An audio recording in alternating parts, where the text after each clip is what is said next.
Hi, I'm Bridget Larkin, social services leader, And I'm Kathleen Spearman, social worker. and we are coming to you today for the January 11th version of Memory Engagement Opportunities for Wellness. Michelle asked us to join you today for a little something different. So we're happy to be here to talk about the impact of mental health concerns on memory. And not just ending it there, we'll talk about what we can do to help.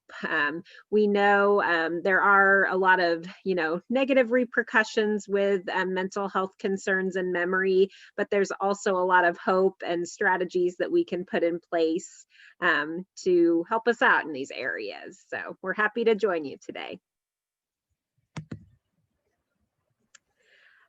First of all, when we're talking about mental health concerns, we just wanted to normalize emotions. So, as individuals, we have a wide variety of emotions that we, can feel even on a daily basis. And those are a normal part of life. So, completely normal that we have periods where we're, really happy, feeling joyful, but then also those negative feelings as well. And, when we say negative and unpleasant, that's not to mean that there's anything wrong with you. Those are also very normal parts of life. It's normal to feel stress. Stress can even be something that's beneficial. Originally we think of stress as something negative, but if you were out and about back in the caveman days and a lion started chasing you, the reaction to be stressed and run would be positive. So certainly even those negative emotions have a purpose. And kind of continuing on just normalizing emotions, if you take a look at this wheel, there are words on here that, oh my gosh, I know the words, but when someone asks how I'm doing, I sometimes will say, "Oh, I'm good," or "Oh, I'm not just, tired or not too great." But there are so many ways to describe how we feel, and describing how we feel is a major component of emotional intelligence. So this is a term gaining popularity recently, and basically it's that idea of really knowing how to name how you're feeling and then how to cope with it in a way that's really regulating and where you can still function appropriately in our society.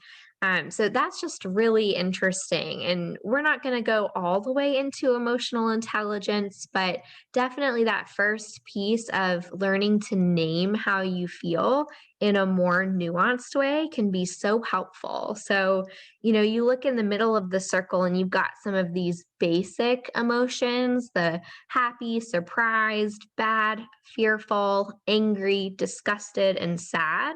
And let's take angry, for example. Okay, I feel angry. Well, really, when I think about it, what's going on? Maybe you feel humiliated, or maybe you feel even distant from the person that you're angry with. And then it can go even further into more nuanced ways. So it's just really can be helpful to name it for yourself. And then sometimes even it's helpful when describing how you're feeling to someone you trust and someone who's safe so that they can better understand you as a person and where you're coming from. So yeah, I just wanted to throw that out there as we discuss, mental health concerns and stress and all that kind of stuff. It can be kind of helpful to just have a wide range of ways to describe how we're doing at any given time.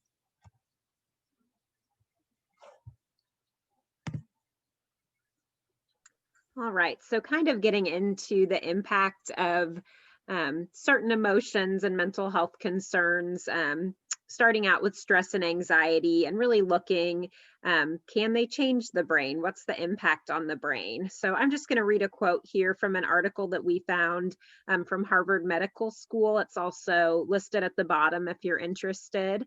So, structurally, your brain isn't just a single unit. It's a group of different parts that perform different tasks. Researchers believe that one part of your brain is engaged, the other parts of your brain may not have as much energy to handle their own vital tasks. So, kind of breaking this down, and certainly will remind you throughout the presentation. Kathleen and I are not physicians, nor are we neuroscientists. So everything that we're talking about, we're doing kind of our basic understanding of this information and not getting into a lot of the science of it. There's certainly many factors that contribute to changes in the brain, and to things like cognitive decline and a diagnosis of Alzheimer's. So this isn't a direct cause and effect. There's a lot that goes into it. But essentially thinking about it in terms of, what parts of your brain are being exercised. So if you're in a chronic stress situation, your brain is really in survival mode a lot of the time. That means that, it's not in the memory mode. Those parts of the brain aren't working as hard. So if this is prolonged, one area gains strength while the other diminishes, is a very basic way of looking at it, that survival mode versus memory mode. And I think we can all relate to this to some extent. If you're ever if you've been in a situation where you're feeling a lot of stress, maybe you're really angry, you're having an argument with someone, it's really hard in the moment to focus on complex tasks.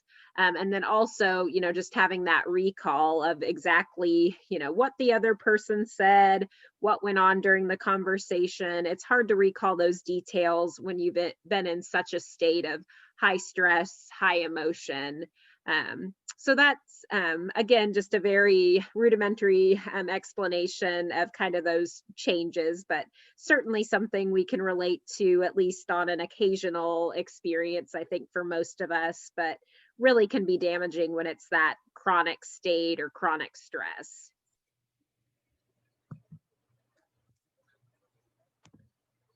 And so while Bridget was talking about, kind of the way that the brain structurally can be impacted by stress and anxiety, so looking at those different parts, those kind of survival parts versus more of those memory parts, also hormones can play a role in how stress and anxiety can change the brain. So I'm just going to read this quote. This is from some researchers, Sammy and Julius.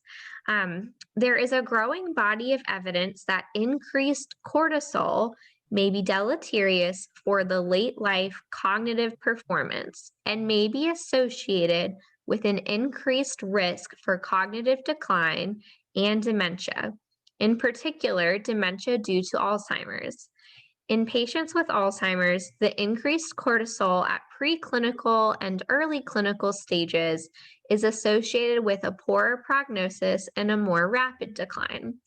So, in summary, this is really talking about that stress hormone. So, when I say cortisol, that's the hormone that's released when you're experiencing a lot of stress. So this can be kind of all at one time, like Bridget was saying, if you're in an argument and you're feeling yourself get kind of, maybe your heart's racing or your palms are getting sweaty, there's more cortisol being released into your system. But also, kind of from a chronic perspective, if you're experiencing stress over a long period of time, that can be where this sort of more risk for cognitive decline and potentially, some memory impairment can occur.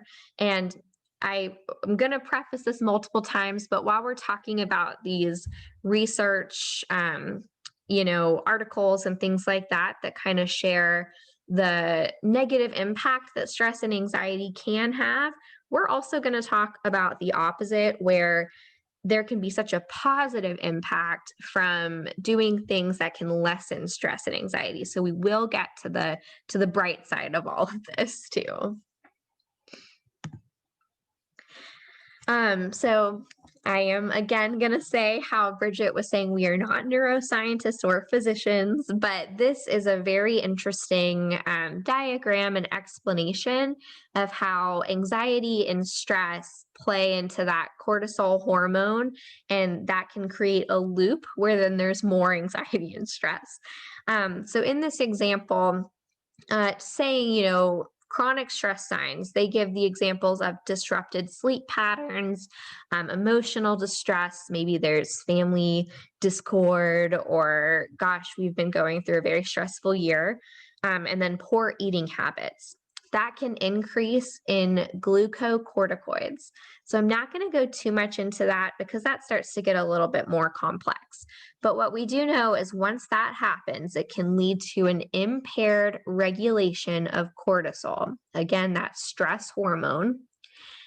Impaired regulation of cortisol can then lead to impaired hippocampal memory function.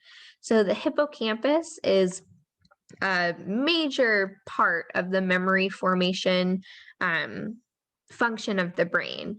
And so the increase in cortisol can impair the hippocampal function, which can then lead to a potential increased risk of Alzheimer's disease. And then that can lead to more stress, and sort of the cycle continues. And so stress related cognitive problems can look like, problems with attention and focus, problems with learning and recall, difficulty with short term memory, and certainly difficulty with word finding. As Bridget gave that example, that kind of small example of being in an argument. When we're really elevated and feeling, again, that heart racing, palms are sweating, and just feeling really, again, elevated, I know I struggle to find the right words. Have you ever walked away from an argument thinking, gosh, I should have said this? It just didn't even come to my mind. That's because, as we talked about in the previous slide, you were in that survival mode rather than that, memory mode. And when I think of memory mode, I also think of, that higher level thinking. So that prefrontal cortex working to, think of complicated, complex ideas and thoughts and things to say. So this might look kind of difficult, very scientific, but basically it's just further illustrating how, we need to work on anxiety and stress. If we're feeling a lot of that chronic anxiety, chronic stress, it might be a good thing to look at, what can help with that. All right. So as this slide says, not all stress is created equal. As we've said previously, some stress is normal, some stress is helpful. But we'd like to dive into a little bit what type of stress can be harmful, because certainly, chronic stress, as we've mentioned, and then certain types of stress are the ones to really watch out for. And if you're noticing you're experiencing a lot of this, certainly putting some of those strategies in place that we'll get to help you out. So stress can be really challenging when it's unpredictable. So they've even done studies on this, as is shown here. So testing animals, if they saw a light before receiving a small shock, they were in less stress than if it just came randomly. So I think we could probably all think back to moments in life where we experienced this notion of, unpredictable stress being harder to cope with than something that was predictable. Also, when there's no time limit, that can be really challenging. If you're worried about preparing for a business meeting, that at least has a definite time that it starts and ends. But, certainly I think with all of these three types of stress, we can relate them to COVID. COVID has certainly been unpredictable, but also had no clear time limit. So that's why it's particularly challenging. And then also lack of social support. So if you're going through stress where you don't have that social support, that can make it particularly harmful. So one thing that we encourage is identifying, who your person is or who your people are, who you can call on when you're in a stressful situation, who you can call on, really when you're experiencing any type of difficult situation or difficult emotion. Even with COVID, something we are able to do is pick up the phone or do a video call and connect with others. That's certainly not a replacement for being around each other, but it's kind of the best alternative that we have, and certainly something that can be protective from the damage of the stress if we have those go-to people. So I know for me, it's really a lot of my family members. If I'm having a rough day, I can, reach out to my sister or my parents and kind of talk through things. So I don't know, Kathleen, if you want to share, if you have a go-to person. Oh, absolutely. My go-to person is my brother Corey. I have definitely called him in that elevated place where, I'm breathing kind of hard, maybe I'm crying. He answers, we start talking, I'm able to share how I'm feeling. Hopefully I'm naming the emotions and kind of giving a space for that. By the end of that, I have been laughing. He's got me where, I know that he cares. And even though in the beginning of that story, maybe my brain is overstimulated, it's in survival mode. Well, then I was able to do something helpful. And so that was protective for my brain in the long run to make that phone call. And it's something that sounds very simple, but it's literally protecting ourselves to call those people that we are so grateful for and that are really there for us non-judgmentally. It's incredible. So thank you to my brother Corey.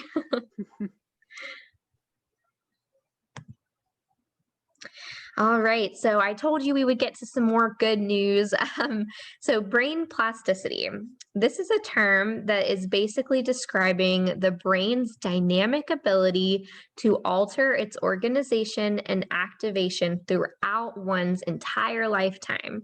So, I did look into some research and found incredible research showing that even if you or a loved one has already been diagnosed with any form of memory impairment, there is still brain plasticity, the brain's ability to change and adapt.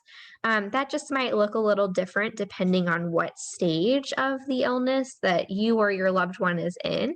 But basically, what this means is there's still so much we can do to help to keep stress, anxiety down, and to really promote brain health and to really make positive impacts in our day-to-day lives, no matter what stage of the lifetime we're in. There's so much hope for strategies and working with our loved ones. Maybe we might need some more support from our loved ones to work through these strategies. That's okay. There's still great research out there that shows that our brains can adapt and can do some incredible things. So getting into, we wanted to break down, some of these steps that you can take to help combat some of the negative effects of, chronic stress and anxiety and these challenges that we face. Um, so really focusing on, what's in your control and what's out of your control. That one is a lot easier said than done, but is something that's really important, kind of setting those boundaries. We tend to really worry and ruminate about things that we really don't have control over, which is natural, but trying to set that boundary can be really helpful. So, certainly right now with COVID, I know we've talked in several of our presentations about just so much of this being out of our control, but there's things that we can do within our control. We can stick to a routine. Even if you're not leaving home, having a routine can be really helpful. Just kind of outlining your day and the things that you'd like to accomplish or the activities you'd like to do can be really helpful. Setting goals for yourself and then planning. These might be things that, right now can't be put into place right away, but having those goals and plans is something that's helpful. And just acknowledging, what you are able to control and what, is out of your control. Just that simple act of doing that is helpful. Sleep hygiene. This is one we could do a whole presentation on. If any of you have taken the LEAP class, we focus on this a lot, but sleep is important for certainly our brain health, but just in so many different areas, sleep is really important. So these are a few tips to help with sleep hygiene that we have listed here, but there's a lot of different options. But certainly limiting caffeine, especially in the afternoons or closer to the time you go to bed.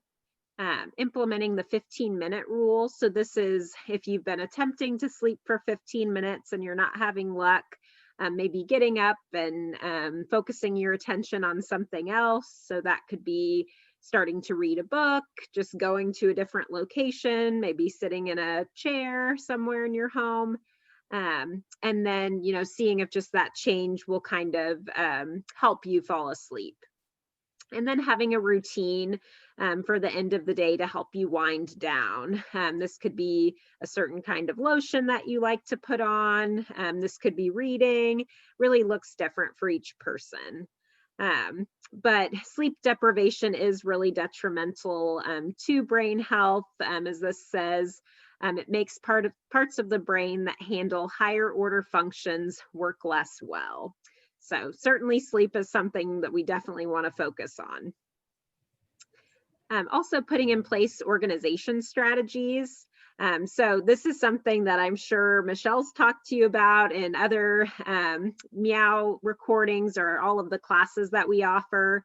But laying out tasks in a clear way can reduce overall stress. So really implementing some of those planning and organization techniques up front can reduce stress in the long run. And then changing your relationship to stress. As social workers, we talk about normalizing a lot. We started the presentation by normalizing difficult emotions, but just normalizing stress, acknowledging, this is a really difficult period in our world. So it's certainly understandable that we're all going to be feeling a little more stressed even than we typically would because of COVID and just everything going on in our country and world. So taking a minute to normalize that other people are likely feeling the same way can be helpful. A little bit of a repetition here, but another strategy is reaching out for support. So we talked about this earlier. And again, just thinking of who are your people? Who's my list that I can call? And also, we always kind of touch on this in every presentation that we do, but it's important to know, is this something where I can call my brother and kind of chat about? Or am I really needing more professional support? Maybe reaching out to a social worker, to a mental health counselor. Certainly, we can always help with giving information about that sort of thing. And really, the big way for me of conceptualizing what that difference is are you functioning? And when I say functioning, getting some sleep, getting food, able to get out of bed and perform necessary tasks for the day. And are you incredibly distressed? So always elevated, always kind of having trouble breathing from being so, out of sync. Those are some times when I might ask, maybe I need some more professional support. Bridget, do you have anything else to add to that? I know we've kind of done that talk a couple of times. Yeah, I think what you pointed out, Kathleen, about the ability to function in your, daily routine. I know our daily routines look different than, normal right now, but that's a good indicator of whether or not you need to seek professional help. And if you have a question about that, that's what we're here for. We're Yeah. always happy to talk through those things and help make referrals. And certainly, talking to your primary care physician about whether or Yes. not you need more help is good too. Yeah, that's a really good point. Yes, definitely reaching out to primary care physicians as well. And then lastly, we're always kind of talking about mindfulness. Mindfulness is that experience of being non-judgmental in the moment, and just being present to the moment. And just this is just a little tool. So earlier we talked about emotional intelligence, maybe like the first piece of emotional intelligence, which is naming how we're feeling. So this is called the RAIN technique. It's from mindful.org, and it's called 4 Steps to Stop Being So Hard on Ourselves. So a moment when you could read or go through this practice could be, well, anytime. But also it could be if you were having a day where you're feeling down, feeling overwhelmed, and, really just kind of need to take a moment to be mindful and go through this process. So the first part is R, recognize what's going on. This is when, recognizing the emotion. So I would maybe say, gosh, I'm feeling really anxious right now. I'm feeling a lot of anxiety. Today is a very stressful day. And then, kind of going on about, what's the stress. A is allow the experience to be there just as it is. This makes me think back to the control versus out of our control. So just taking a moment to let go of that and just allowing this experience, allowing the emotion, because emotions are part of our lives. We're not going to get rid of them and we wouldn't want to. I would be to investigate with kindness. So this could be taking a moment to, kindly look at, gosh, well, it makes sense that I'm feeling this way. I'm going to be kind to myself because I'm a person that deserves kindness and respect when I'm going through something hard. And then N is natural awareness, which comes from not identifying with the experience. So being aware that, I am feeling anxious, this is a stressful day, but not letting it be, I am an anxious, stressed person. I'm not going to take on that identity. This is just an experience that I'm a human going through an overwhelming experience. Sometimes, I'll fall into the trap of being really hard on myself. Like, oh gosh, I should be handling this better. I should be this. I should be more productive. I should be all these different things. And then going through this RAIN mindfulness activity could be really helpful with just, again, naming emotions, normalizing them, allowing that experience, and being kind to ourselves. So yeah, I just thought that was kind of an interesting one. Feel free to jot this down, or we can also maybe send it out at some point. But it's a good mindfulness tool. We did also briefly want to touch on depression and its effect on brain health. We've talked a lot about stress and anxiety. So just quickly going through how depression can impact memory and cognitive functioning. So we found a study from 2018, and this was studying is there a link between depression and the acceleration, rate at which the brain ages. And they did in fact find that there is correlation between individuals diagnosed with depression and how quickly their brain is aging. Also, other studies have used MRIs to scan to show depression symptoms, and they found abnormalities in different parts of the brain. So, kind of similar to what we've talked about before, just really there are structural changes that can be seen. So, again, kind of the memory center of our brain, the hippocampus, there was found to be changes in that area. Also the area of our brain that controls conflict resolution. So that kind of goes along with some other things we were saying about how, when you are in these difficult states, those areas are affected. So depression goes right along with that. And then finally, the prefrontal cortex. So this is where we have a lot of our executive functioning, things like planning. Those can all be affected with depression as well. So, there is a correlation with structural changes in the brain and depression. But again, this isn't, a cut and dry. If you experience depression, it will lead to this outcome. There's many, many factors that come into play, and we'll talk about that a little more on the next slide. Yeah, like Bridget said, certainly want to highlight that just because maybe you've been diagnosed with depression, that does not mean necessarily that you're definitely going to experience cognitive decline. It's more just highlighting how important it is to be mindful of our mood and to prioritize working on our mood, not only, just to make us feel better, but also to help with our brain health. So yeah, definitely still a lot of hope in this area. The following preventative measures have been really beneficial. I'm sure Michelle Hobb could get on here and harp on exercise. But yes, exercise is hugely beneficial for both depression and memory impairment. So right there, that kind of shows there's certainly a connection.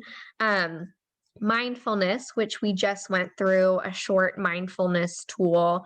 Again, just kind of being aware and present in the moment. There can be both mindfulness practices. So that rain example was a practice.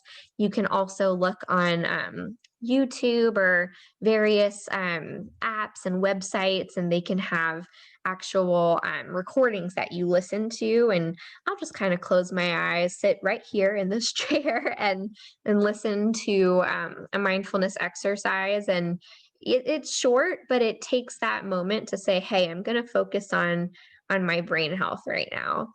And then lastly, if the depression is significant in a way that, it's impairing the way that you're functioning and causing a lot of distress, it can be helpful to seek out professional treatment.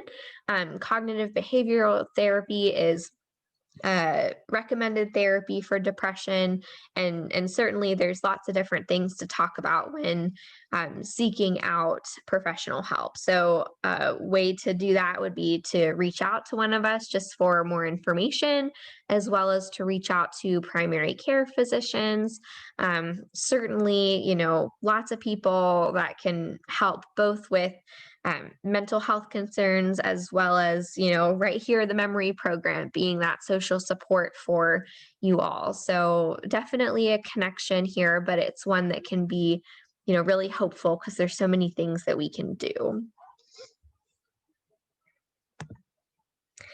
All right. So that's kind of our presentation today. I don't know if you have any closing thoughts, Bridget. Yeah, thank you for letting us pop in and guest host for Michelle for the memory engagement and opportunities for wellness.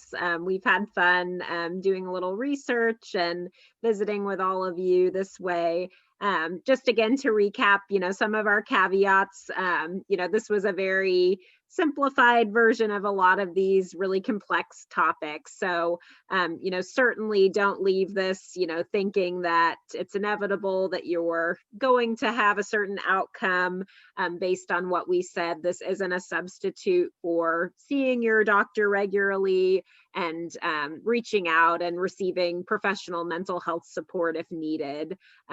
This is just something to be educational and hopefully give you some insight about the connection to mental health concerns and brain health, and hopefully give you some ideas for strategies to be helpful for you. Certainly just by tuning into these programs, you're already doing wonderful things for your brain. So thank you for joining us.